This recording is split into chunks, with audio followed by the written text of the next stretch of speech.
నిజామాబాద్ అర్బన్లో బీజేపీ జెండా ఎగురవేస్తామని ఎమ్మెల్యే అభ్యర్థి ధన్పాల్ సూర్యనారాయణ గుప్తా తెలిపారు.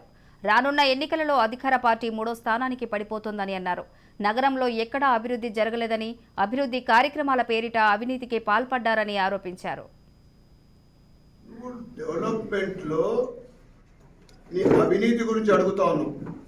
ప్రజల పక్షాన నీ అవినీతి బండారం వాళ్ళే చెప్తా ఉన్నారు.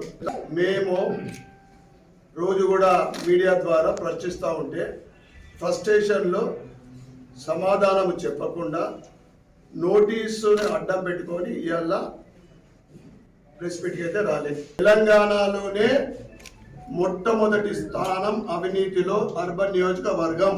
పోలీస్ డిపార్ట్మెంట్ వ్యక్తి ల్యాండ్ని ఏ విధంగా నువ్వు తీసుకున్నావు? కలెక్టర్ ఆఫీస్ పక్కన ఉన్న ల్యాండ్ నుండి డ్రైనేజ్ పోతా ఉంటే దాని అలైన్మెంట్ మార్చినవా లేదా?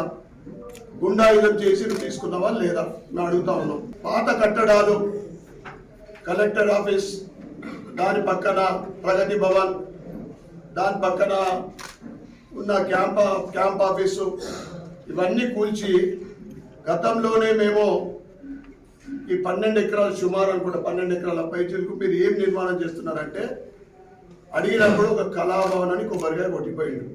మధ్యనున్న 6 ఎకరాల చిల్లర స్థలం ఎవరి కోసము? రాష్ట్ర ప్రభుత్వం నుండి ఏమాత్రమో ఒక పైసా కూడా 650 ఇళ్ళు కట్టిన దాంట్లో ఒక పైసా లేదు. ఆయన డిమాండ్ని తట్టుకోలేక ఆయన బిల్డర్ కన్స్ట్రక్షన్ ఆపేసుకున్నాడు. భయ్యా మచ్చుకు కొనేది నేను చెప్పేది. నువ్వు డెవలప్మెంట్ సిద్ధంగా ఉన్నావు.